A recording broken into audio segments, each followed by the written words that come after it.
How money can buy happiness. Whoever said money can't buy happiness isn't spending it right. You may remember those Lexus ads from years back, which hijacked this bumper sticker-ready twist on the conventional wisdom to sell a car so fancy that no one would ever dream of affixing a bumper sticker to it. What made the ads so intriguing, but also so infuriating, was that they seemed to offer a simple, if rather expensive, solution to a common question. How can you transform the money you work so hard to earn into something approaching the good life? You know that there must be some connection between money and happiness.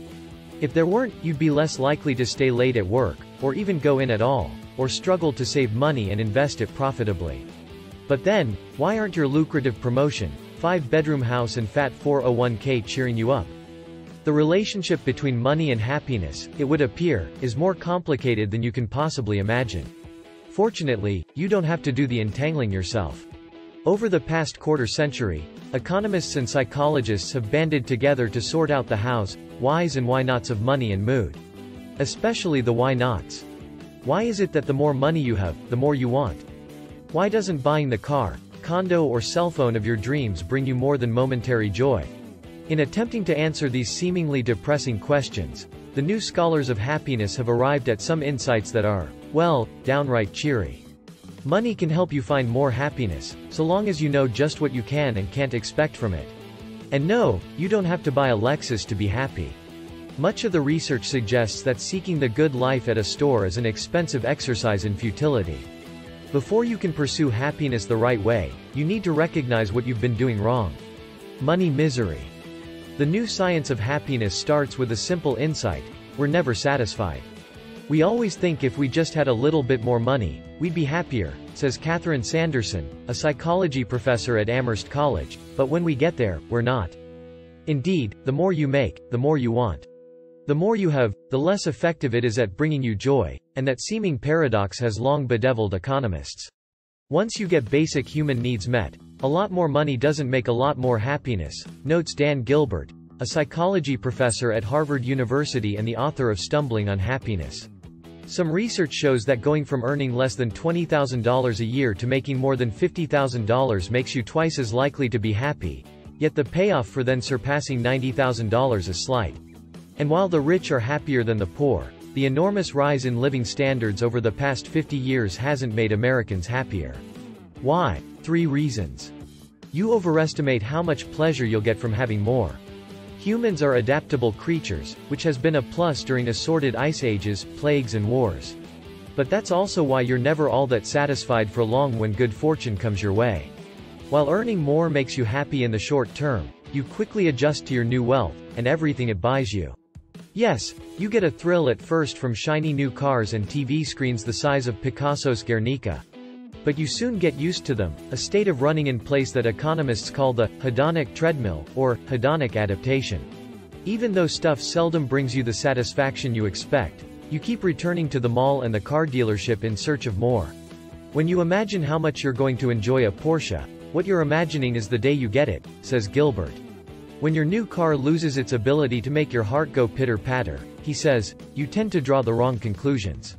Instead of questioning the notion that you can buy happiness on the car lot, you begin to question your choice of car.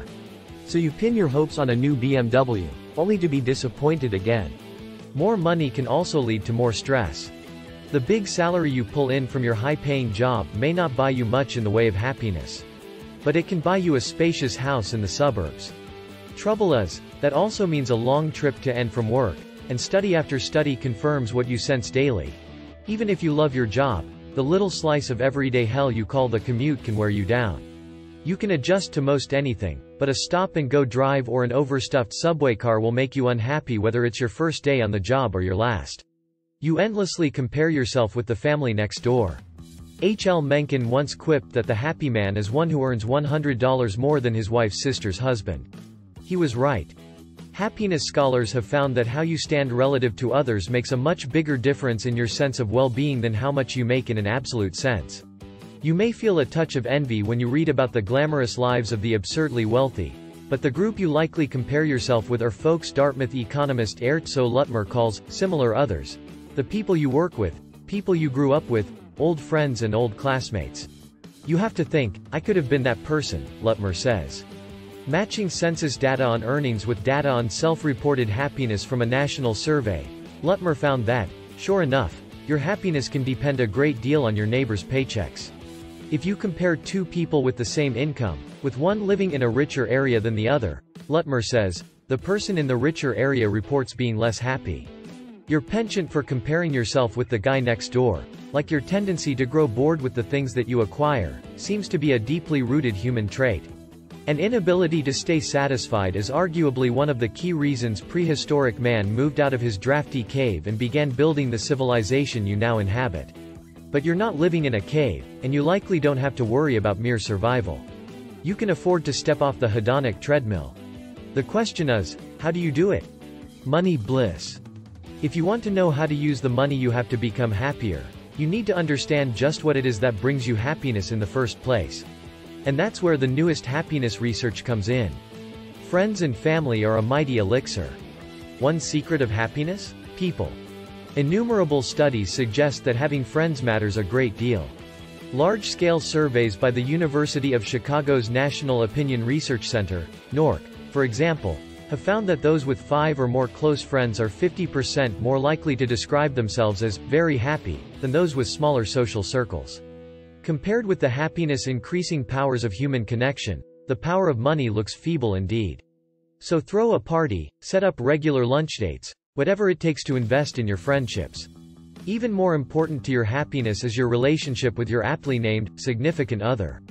People in happy, stable, committed relationships tend to be far happier than those who aren't.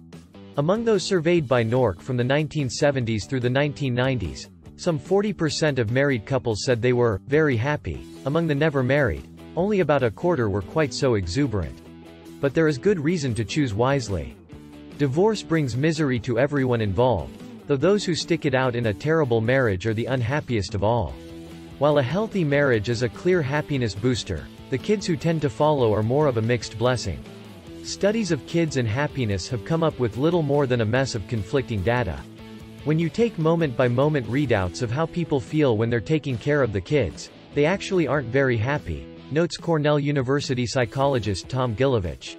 But if you ask them, they say that having kids is one of the most enjoyable things they do with their lives. Doing things can bring us more joy than having things. Our preoccupation with stuff obscures an important truth. The things that don't last create the most lasting happiness. That's what Gilovich and Leif Van Boven of the University of Colorado found when they asked students to compare the pleasure they got from the most recent things they bought with the experiences, a night out, a vacation, they spent money on. Flow takes work. After all, you have to learn to play scales on a guitar before you can lose yourself in a Van Halen-esque solo.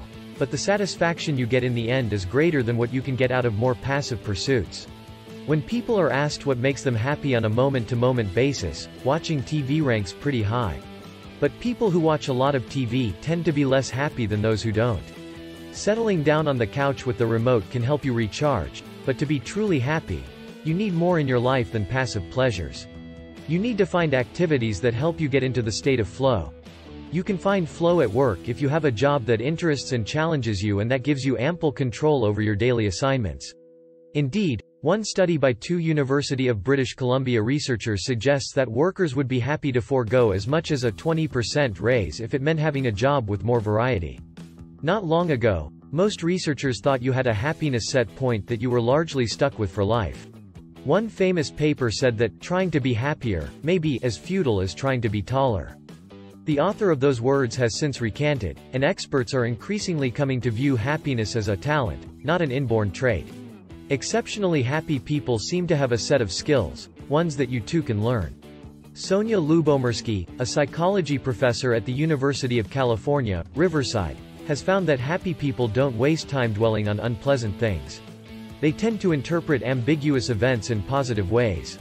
And perhaps most tellingly, they aren't bothered by the successes of others. Lubomirsky says that when she asked less happy people whom they compared themselves with, they went on and on. She adds, the happy people didn't know what we were talking about.